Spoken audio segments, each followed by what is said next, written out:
ഭൂമിക്കു പച്ചപ്പുതപ്പേകി നിൽക്കുന്ന സസ്യങ്ങളെ തൊഴുക നിത്യവും നാം.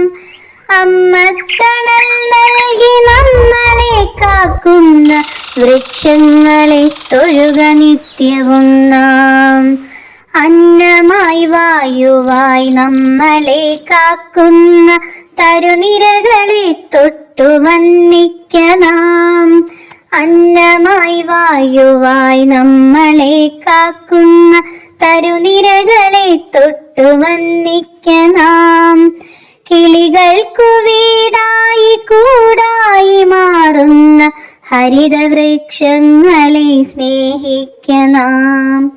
ഭൂമിക്കു പച്ചപ്പുതപ്പേകി അമ്മത്തണൽ നൽകി നമ്മളെ കാക്കുന്ന വൃക്ഷങ്ങളെ തൊഴുക നിത്യവും നാം. വൃക്ഷങ്ങളെ തൊഴുക നിത്യവും നാം.